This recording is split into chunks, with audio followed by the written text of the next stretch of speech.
بسم الله الرحمن الرحيم. عما يتساءلون عن النبأ العظيم الذي هم فيه مختلفون كلا سيعلمون ثم كلا سيعلمون ألم نجعل الأرض مهادا والجبال أوتادا وخلقناكم أزواجا وجعلنا نومكم سباتا وجعلنا الليل لباسا وجعلنا النهار معاشا وبنينا فوقكم سبعا شدادا وجعلنا سراجا وهاجا وأنزلنا من المعصرات ماء ثجاجا لنخرج به حبا ونباتا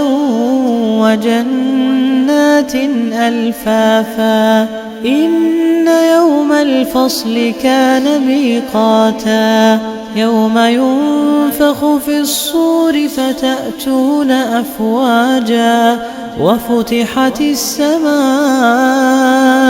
فكانت أبوابا وسيرت الجبال فكانت سرابا إن جهنم كانت مرصادا للطاغين مآبا لابثين فيها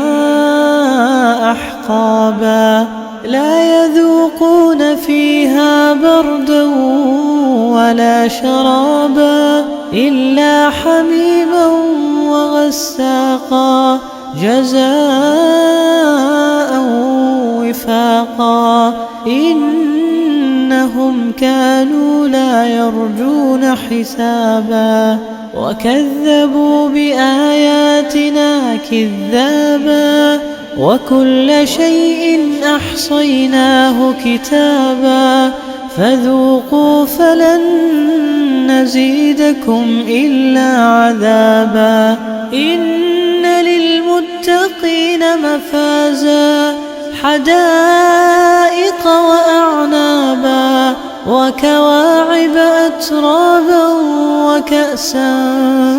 دهاقا لا يسمعون فيها لغوا ولا كذابا جزاء من ربك عطاء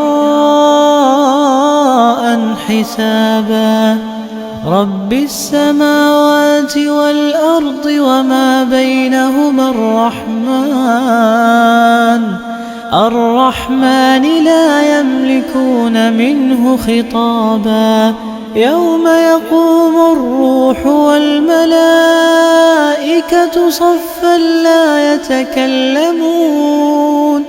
صفا لا يتكلمون إلا من أذن له الرحمن وقال صوابا ذلك اليوم الحق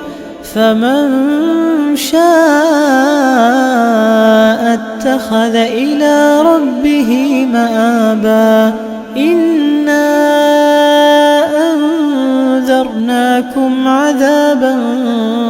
قريبا يوم ينظر المرء ما قدمت يداه ويقول الكافر يا ليتني كنت ترابا.